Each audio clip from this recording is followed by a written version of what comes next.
সরকারি সংস্থার কর্মকর্তা কর্মচারীদের জন্য আচরণ সংহতি কোড অফ কন্ডাক্ট তৈরি করেছে সরকার। সরকারি ও আর্থিক প্রতিষ্ঠানে সেবা গ্রহীতাদের তৃপ্তি ও সন্তুষ্টিকে প্রাধান্য দিয়ে সরকারি চাকরিজীবীদের জন্য এই কোড অফ কন্ডাক্ট প্রণয়ন করা হয়েছে। সম্প্রতি এ বিষয়ে অর্থ মন্ত্রণালয়ের অর্থ বিভাগ একটি প্রজ্ঞাপন জারি করেছে। প্রজ্ঞাপনে বলা হয়েছে, কোন সংস্থায় কর্মরত কোনো কর্মকর্তা বা কর্মচারীরা পরিবারের সদস্যদের জন্য সরাসরি বা পরোক্ষভাবে লাভজনক হতে পারে এমন কোনো কর্মকাণ্ডে তারা যুক্ত হতে পারবেন না। সেবা গ্রহণকারীদের কাছ থেকে অস্বাভাবিক কোনো সুবিধাও গ্রহণ করতে পারবেন না তারা।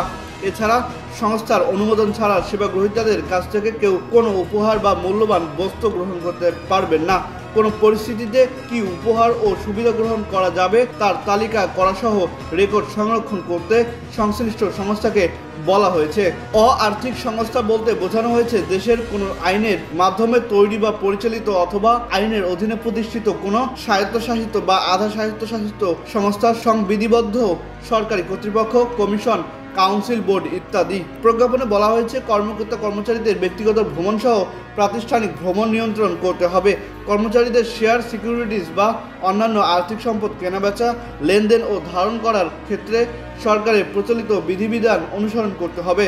এতে আরও বলা হয়েছে, ঊর্ধ্বতন কর্তৃপক্ষের অনুমতি ছাড়া কেউ কর্মস্থলে অনুপস্থিত থাকতে পারবেন না, চাকরিস্থল ত্যাগও করতে পারবেন না, কাজ করতে পারবেন না কেউ কোনো বীমা কোম্পানির এজেন্ট হিসেবেও। আহসান সাকিব, আকাশ জমিন, ঢাকা।